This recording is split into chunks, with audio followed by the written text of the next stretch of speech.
मित्रों, यहाँ हम आपको रामचरितमानस की एक पंक्ति सुनाते हैं। गोस्वामी तुलसीदास ने मानस में लिखा है कि जाकी रही भावना जैसी, प्रभु मूरत देखी ही तिन तैसी।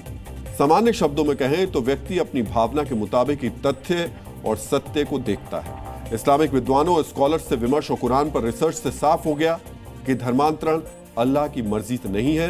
यह अब्दुल रहमान और छांगुर जैसे कट्टरपंथियों की सनक है। ये कट्टरपंथी कुरान की आयतों की गलत व्याख्या करते हैं, लोगों को बरगलाते हैं, लालच देते हैं और ऐसा काम करते हैं जो कुरान के मुताबिक पाप है और कानून के नजरिए से अपराध है। आज हम आपको अब्दुल रहमान की पत्नी, बेटी और उनकी तरह ही बरगलाए गए अन्य लोगों से कहना चाहेंगे उनकी कुरान में धर्मांतरण को पाप कहा गया है और आपको इस पाप से बचना चाहिए। धर्मांतरण अल्लाह की मर्जी नहीं, कट्टरपंथियों का दिमागी फितूर है। मित्रों, कट्टरपंथ अपने पाप को धर्म का आवरण देकर भोले भाले लोगों को बरगलाते हैं, उन्हें लालच देकर धर्मांतरण कराते हैं। धर्मांतरण पर आज इस्लामिक स्कॉलर्स से हमारी बहुत डिटेल बात हुई।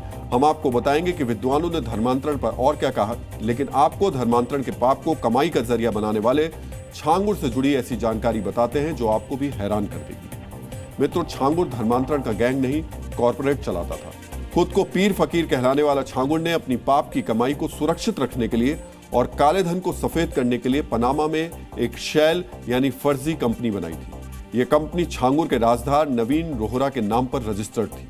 इस कंपनी को शिपिंग कंपनी के तौर पर रजिस्टर्ड कराया गया था। 2003 में लोगोस मैरिन सा नाम से यह कंपनी रजिस्टर्ड कराई गई थी। इसका पता था 30 street, Balboa avenue, building number 39, Panama city.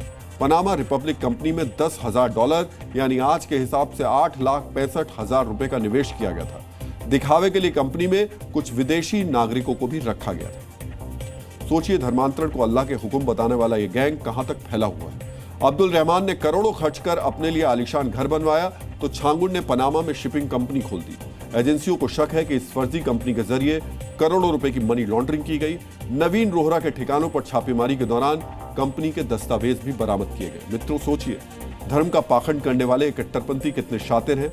धर्मांतरण को व्यापार बनाकर ये शातिर करोड़ों रुपए का कॉर्पोरेट चला रहे थे, खुद आलीशानी जिंदगी जी रहे थे और अपने काले पैसों को सफेद करने के लिए विदेश में कंपनियां खोल रहे थे। ये सब कुछ धर्म की आड़ में हो रहा था। यहां हम आपको फिर यह बताना चाहेंगे कि इस्लाम के मशहूर कानूनविद इब्न कदामह अल मकदूसी ने लिखा है कि अगर किसी ने इस्लाम कबूल कर लिया है तो भी उसे तब तक मुसलमान ना माना जाए जब तक ये साबित ना हो जाए कि उसके साथ कोई जोर जबरदस्ती तो नहीं की गई है।